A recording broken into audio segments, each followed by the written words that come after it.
Churches of Christ, the World Evangelical Alliance, the World Methodist Church, and the World Council of Churches.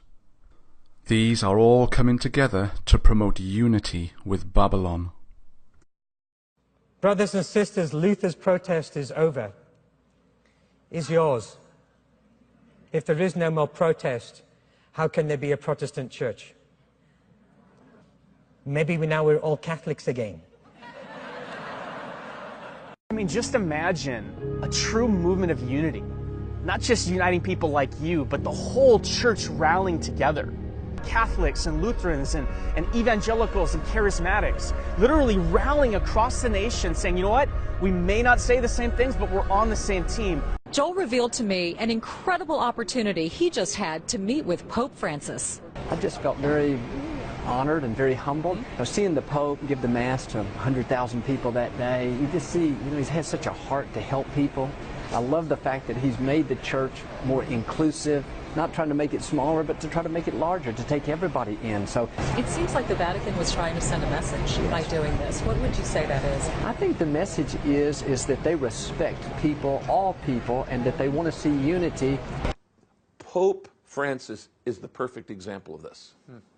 He is doing everything right.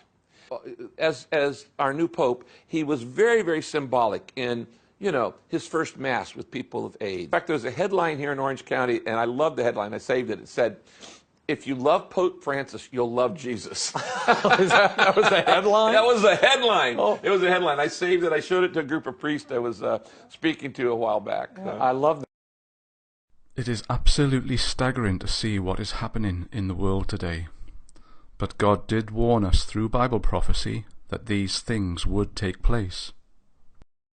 And not only are the churches uniting with Babylon and the religions coming together under the leadership of the Pope and the Vatican, the civil and secular world is also uniting with the Pope and the Vatican, and a number of unprecedented meetings have taken place this past year or two.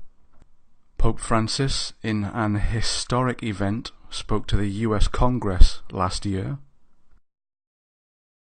He also met in an unprecedented meeting with the world's wealthiest and so-called most famous people last year also.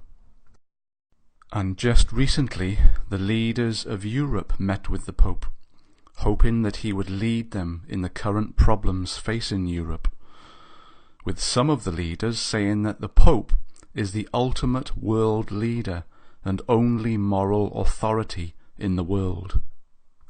And just as Revelation 17 confirmed, the world leaders would support and give their power to the papal beast.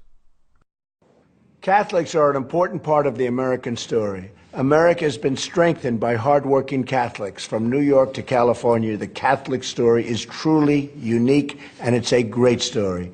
My administration will stand side by side with the American Catholics to promote the values we all share as Christians and Americans. We can also agree on the need to stand up to anti-Catholic bias. And the great religious leaders here tonight give us all an example that we can follow.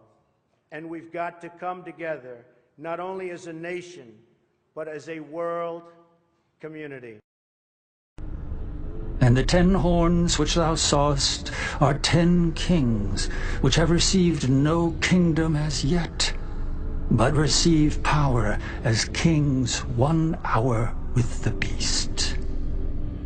These have one mind, and shall give their power and strength unto the beast. These shall make war with the Lamb. I'm telling you one thing. If all of us Christians come together, the next shows we'll do will be in heaven. Jesus will come. But it won't be the Son of God whom they accept. It will be Satan impersonating the second coming of Christ. And this is what Satan is doing with uniting all the churches.